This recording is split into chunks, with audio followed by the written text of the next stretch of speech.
যুক্তরাষ্ট্রের সর্বশেষ হামলার জবাবে উপসাগরীয় অঞ্চলে একের পর এক দেশে সামরিক অভিযান চালিয়েছে ইরান। দেশটির ইসলামিক রেভলিউশনারি গার্ড কোর্পস ও সেনাবাহিনী জানিয়েছে, ওমান, কাতার, কুয়েত, বাহরাইন, জর্ডান এবং হরমুজ প্রণালীতে বিভিন্ন মার্কিন সামরিক স্থাপনা ও লক্ষ্যবস্তুতে ক্ষেপণাস্ত্র ও ড্রোন হামলা চালানো হয়েছে। যদিও কয়েকটি দেশ জানিয়েছে তারা এসব হামলা প্রতিহত করেছে।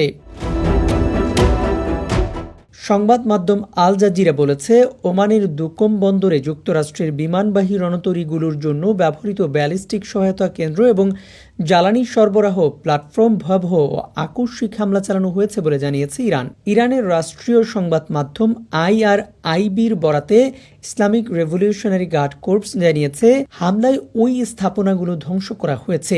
IRGC বলেছে, যুক্তরাষ্ট্রে হামলার জবাবে এটি তাদের প্রতিরোধমূলক অভিযানের তৃতীয় ধাপ।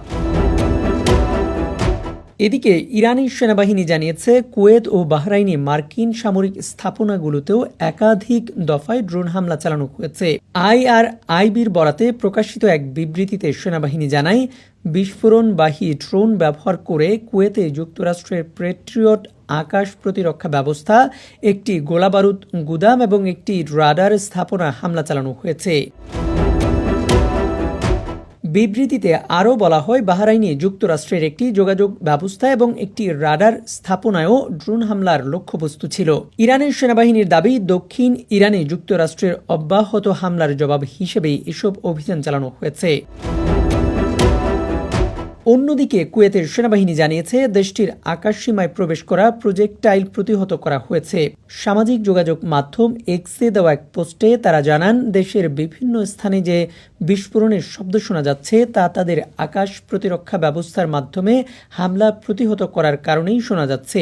একই সঙ্গে সংশ্লিষ্ট কর্তৃপক্ষের দেওয়া নিরাপত্তা নির্দেশনা মেনে চলার জন্য সবাইকে অনুরোধ জানিয়েছে কুয়েতের সেনাবাহিনী। এইদিকে IRGC নতুন এক বিবৃতিতে দাবি করেছে, কাতারের আল উদেইদ বিমান ঘাঁটিতেও ব্যালিস্টিক ক্ষেপণাস্ত্র হামলা চালানো হয়েছে। তাদের দাবি, হামলায় ওই ঘাঁটির যুদ্ধ বিমান রক্ষণাবেক্ষণ ও মেরামত কেন্দ্র এবং কমান্ড অ্যান্ড কন্ট্রোল সেন্টার ধ্বংস করা হয়েছে। তবে কাতারের প্রতিরক্ষা মন্ত্রণালয় এর আগে জানিয়েছিল, কাতারের ভূখণ্ড লক্ষ্য করে ছোড়া একটি ক্ষেপণাস্ত্র সফলভাবে প্রতিহত করা হয়েছে। IRGC আরও দাবি করেছে, জর্ডানের প্রিন্স হাসান বিমান ঘাঁটিতে থাকা যুক্তরাষ্ট্রের সামরিক স্থাপনাগুলিতেও কয়েকটি ব্যালিস্টিক ক্ষেপণাস্ত্র নিক্ষেপ করা হয়েছে। IRIBর বরাতে প্রকাশিত বিবৃতিতে IRGC জানায়, হামলায় ওই ঘাঁটির একটি কমান্ড অ্যান্ড কন্ট্রোল সেন্টার এবং MQ-9 ড্রোন রাখা কয়েকটি হ্যাঙ্গার ধ্বংস করা হয়েছে। এদিকে IRGC দাবি করেছে, হরমুজ প্রণালীতে নিয়ম লঙ্ঘনকারী আরেকটি জাহাজে হামলা চালিয়েছে, সেটিকে থামিয়ে দেওয়া হয়েছে।